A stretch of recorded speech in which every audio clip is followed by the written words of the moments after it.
જગન્નાથજી મંદિરની અંદર પાવન અષાઢી બીજના અવસરે જગન્નાથજીના, સુભદ્રાજીના અને બલરામજીના દિવ્ય દર્શનનો લાભ આખા વર્ષમાં મળતો હોય છે, પણ આ દિવસે સ્વયં ભગવાન ભક્તજનોની સુખાકારીની જાણકારી મેળવવા માટે નગર યાત્રા અને નગર ચર્ચા માટે નીકળતા હોય છે. ત્યારે આપણે નંદી ઘોષ, તાલ ધ્વજ અને દર્પદલન નામના રથમાં બિરાજમાન થઈને ત્રણેય જ્યારે આજે નગર ચર્ચા માટે નીકળે છે, ત્યારે શ્રદ્ધા, ભક્તિ અને એકીઓનો આ અનેરો ત્રિવેણી સંગમ રચાય છે.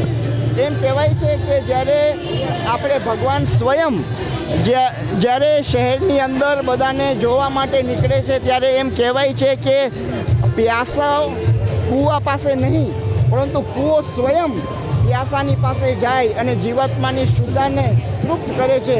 એવી એક અનોખી ભાવના સાથે આ રથયાત્રાનો મર્મ છે. આજે આપણે સુવિધાઓ વધી છે, પરંતુ શાંતિ ઘટી છે. સંપત્તિ વધી છે, પણ સંતોષ ઓછો થયો છે. સંબંધો વધ્યા છે, પરંતુ આત્મીયતા ઓછી થઈ છે. એવા વિકટ સમયમાં આપણો સીધો નાતો જગત નિયંતાની સાથે, પ્રભુની સાથે બંધાય છે. અને જે હૃદયની અંદર પ્રેમ, શ્રદ્ધા, ભક્તિ અને એ હોય છે, એની અંદર હંમેશા આપણે પ્રભુ નિવાસ કરે છે.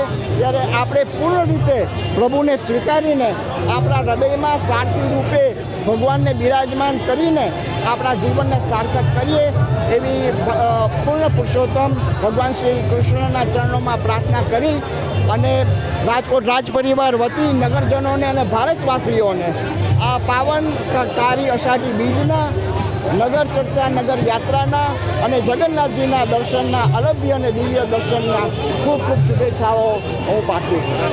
ભગવાન જગન્નાથજીની ભવ્ય અને દિવ્ય રથયાત્રા આજે સમગ્ર દેશમાં ખૂબ જ ધામધૂમપૂર્વક ઉજવાઈ રહી છે.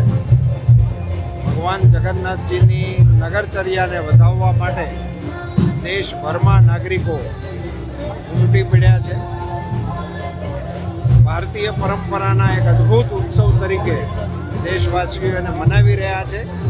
રાજકોટની અંદર જગન્નાથ મંદિર દ્વારા 19મી રથયાત્રાનું પ્રસ્થાન થવાની તૈયારી છે. ઠાકોરજીના દર્શન અને આરતીનો લાભ લેવાનો અવસર મને પણ પ્રાપ્ત થયો. રાજકોટના રાજવી તરીકે શ્રી માંધાતાસિંહજીએ નગરના ગણમાન્ય લોકોની ઉપસ્થિતિમાં જગન્નાથજીની આરતી અને દર્શન કરી અને હવે રથયાત્રાને આબાલ વૃદ્ધોની ઉપસ્થિતિમાં પ્રસ્થાન કરાવવા જઈ રહ્યા છે. ભગવાન જગન્નાથજીની કૃપા સમગ્ર માનવ જાત ઉપર ઉતરતી રહે એવી ઠાકોરજીના ચરણોમાં પ્રાર્થના.